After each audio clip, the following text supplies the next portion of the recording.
Nah, itu yang kedua ya. Yang ketiga, manfaatkan masa muda. Apa, santri? Manfaatkan masa muda. Santri. Siap. Masa muda itu sampai umur berapa tahun? Ada yang tahu tidak? Wah, sohih, pinter banget, 40. Jumhur ulama, bahkan ulama 4 mazhab, Imam Syafi'i, Imam Ahmad, Imam Malik, Imam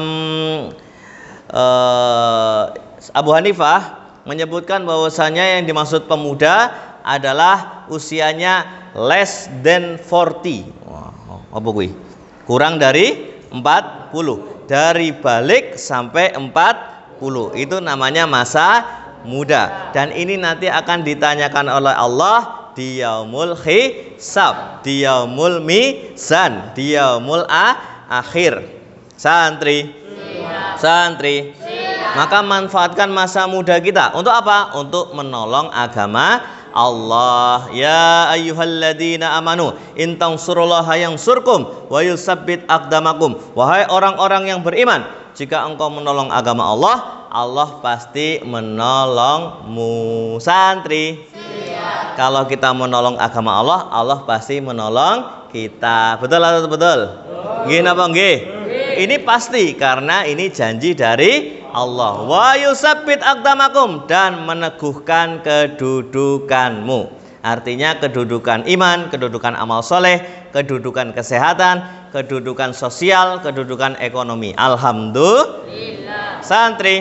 Siap. Ini kebanyakan umurnya SD, SMP, SMA.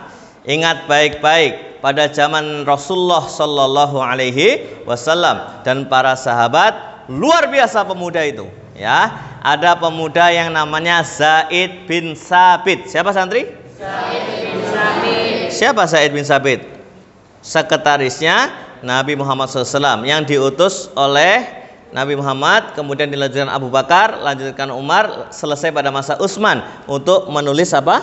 Mushaf Al-Quran. Jadilah Al-Quran yang kita baca sekarang ditulis, ketua panitianya adalah Zaid bin Sabit. Tahukah antum semua Zaid bin Sabit itu usianya ketika itu adalah 13 tahun. Berapa santri? 13 tahun. Mana yang usianya 13 tahun? Ngacung. Wah, sudah jadi ketua panitia menulis mushaf. Jadi orang zaman dulu, orang soleh terdahulu itu selalu bersemangat dalam amal soleh. Siap atau siap? Siap. Ingat tidak kisah Usamah bin Zaid? Siapa santri? Siapa itu? Sahabat Rasul. Usia 18 tahun sudah jadi panglima perang, komandan perang, jadi jenderal yang ditugaskan untuk mengalahkan negara superpower waktu itu, yaitu Romawi. 18 tahun. Ada yang 18 tahun di sini? Acung. Ya, insya Allah sudah jadi panglima perang. Bayangkan 18 tahun. Santri. Siap. Tahu Imam Syafi'i? Imam Syafi'i 7 tahun sudah hafal Quran. Berapa tahun?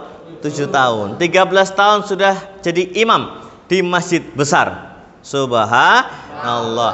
17 tahun sudah jadi mufti, pemberi fatwa di Masjidil Haram dan Masjid Nabawi. Allahu Akbar. Jadi manfaatkan masa muda kita. Pernah dengar Muhammad Al-Fatih? Nah, Sultan Muhammad Al-Fatih usia 22 tahun memimpin 300.000 pasukan untuk menaklukkan benteng terkuat pada masa itu, yaitu Konstantinopel pada tahun 1453. Bayangkan, Konstantinopel itu ibu kotanya Bizantium, Romawi Timur. Tapi dengan izin Allah, dengan kegigihan dan strategi yang luar biasa, Muhammad Al-Fatih usia 22 tahun berhasil mengalahkan Romawi Timur. Alhamdulillah. Lalu dibebaskan. Dibebaskan, lalu kemudian diganti namanya jadi Istanbul. Apa santri? Istanbul. Sekarang berubah lagi jadi apa? Istanbul. Di mana itu? Turki. Santri. Siap. Santri. Siap. Biar tambah semangat ya. Ini Tariq bin Ziyad, pernah dengar? Nah, Tariq bin Ziyad dan Abdurrahman An-Nasr usia 21 tahun menyeberang lautan Selat Gibraltar. Aslinya namanya Selat Jabal Torik dari Maghrib. Maghrib itu sekarang negara namanya Maroko. Menyeberang untuk membebaskan sebuah negeri yang namanya Andalusia. Andalusia itu sekarang apa? Spanyol, betul. Lalu ditaklukkan, dibebaskan oleh seorang pemuda yang namanya siapa? Torik bin Ziyad. Dan siapa? Abdurrahman an-Nasr pada usia 21 tahun. Subhanallah. Jadi kita harus semangat santri. Ini ya, jadi ini untuk inspirasi kita. Saya yakin insya Allah santri yatim putra Islam insya Allah akan sukses dunia akhirat. Allahumma. Syaratnya tadi the winning generation.